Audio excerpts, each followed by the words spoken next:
Ce n'était pas un accident. C'était un nettoyage. Je m'appelle Elias Morel. En hiver, même la neige peut devenir sale. On m'a appelé pour un accident industriel. Un ouvrier retrouvé mort près d'un ancien site de stockage en pleine zone montagneuse. La version officielle parlait d'une chute. Mais la neige autour du corps était noire. Imprégnée. Comme si elle avait absorbé quelque chose depuis longtemps. Le site était censé être désaffecté. Pourtant, des traces de passage récents menaient jusqu'à une porte rouillée. À l'intérieur, des fûts enterrés sous la glace. Certains fissurés. L'ouvrier n'était pas tombé. Il avait ouvert un mauvais couvercle. Dans son téléphone, je trouvais des photos envoyées à un contact anonyme. Toujours le même symbole en signature.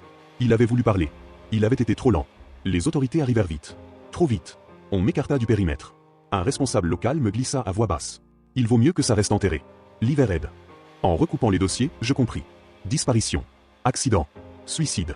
Toujours en période de froid. Toujours près de zones isolées. Ce n'étaient pas des crimes isolés. C'était un système d'effacement. L'homme que je suivais depuis le début n'était pas un tueur. Il était l'interface. Celui qui nettoyait les scènes, achetait les silences, orientait les conclusions. La neige n'était pas là pour cacher les corps. Elle servait à faire fondre la vérité au printemps. En quittant le site, j'ai vu le symbole gravé dans la boue gelée. Et pour la première fois, un mot était ajouté. Choisi.